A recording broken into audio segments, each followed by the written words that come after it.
Emotions and our feelings, they are not the same. Okay, they are not the same. They are different.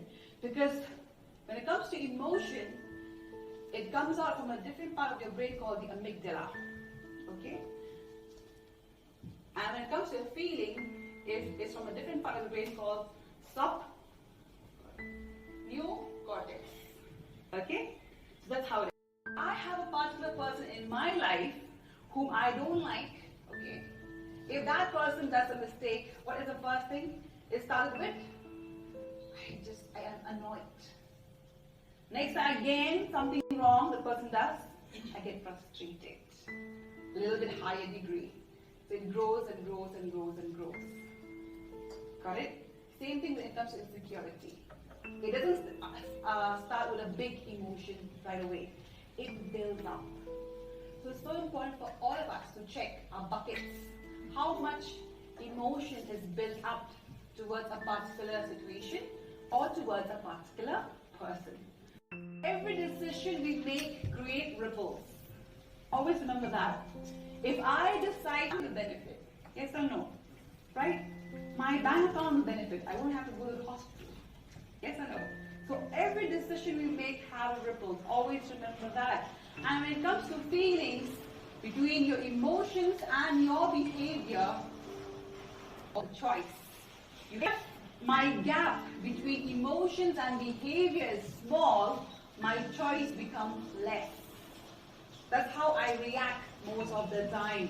I'm not able to practice self-regulation. But if my emotions and my behavior have a better choice, I'm able to practice self-regulation. I'm able to pause and think, hey, what am I feeling now? Is it whatever I'm going to do, is it going to affect me and the people around me? So you have time to decide. All of us want to be confident, yes or no?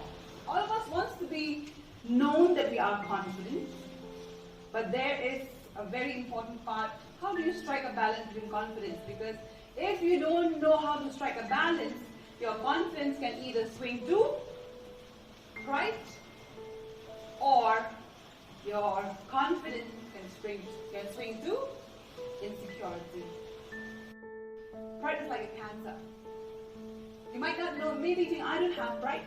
But it's just there, small bit, it grows and grows and grows and grows. By the time you are able to diagnose, it has hit up so much and there's no time to heal.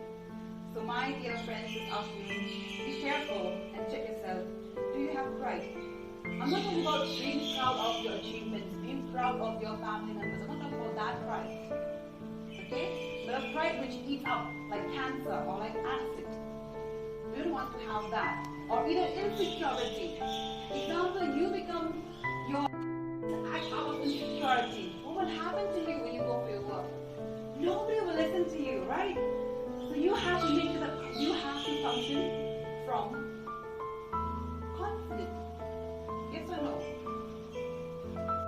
A water bottle. Why am I bringing a water bottle in the middle of emotional intelligence session? Let's assume this water bottle is 1 liter. Okay, it's 1 liter. The capacity of this water bottle is 1 liter. This water bottle, if it thinks it's 2 liters, it is 1 liter capacity, but it thinks like, I am 2 liters. That is pride.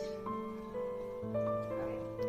Capacity, and he thinks that is insecurity. So what matters is you as a person should know who you are, because if you are a 1 liter capacity, you are a 1 liter capacity. So your confidence is you. It doesn't change when people come and tell you, hey, you go, not good for nothing. I expect so much from you, but this is what you gave me. That doesn't make you. That is just insecurity. Or sometimes I feel like, oh, I'm the best. I'm the only one who has solution for problem. That is pride. It doesn't make you big. A 1 liter bottle remains a 1 liter bottle. White color, what comes on the screen? White. If I put blue, right? So what happened is, so what we project is what people see, is our behavior, okay? The projector here is, let's take yellow as our emotions, is our EQ, right?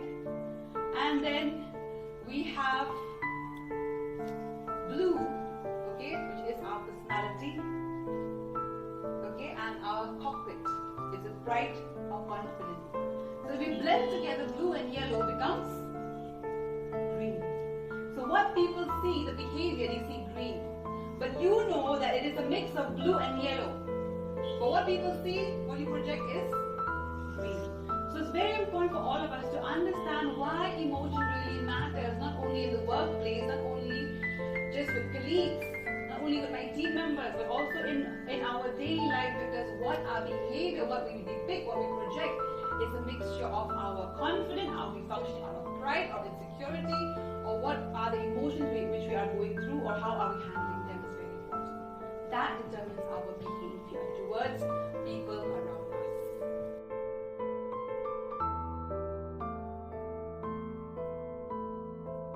Create a culture in your workplace or wherever you are. You create a culture where you bring in humility and confidence. Don't be scared, but they'll take advantage of me. I'll tell you, no, they won't. Because you're functioning out of a real you. You are aware, you're able to regulate your self-emotion. You're able to regulate and understand the emotions of others. You understand why they're reacting. For example, if you have a colleague who's underperforming, our first reaction will be, why are you not performing? What's wrong with you? But as a leader, when you're functioning out of humility and confidence, you are willing to go to the place and say, hey, is there any problem that you're not able to do your work properly? Is there any help that you need from us? That is a culture we want to see now. It will say, oh, I miss that person. I miss my leader. Because he is one person who's willing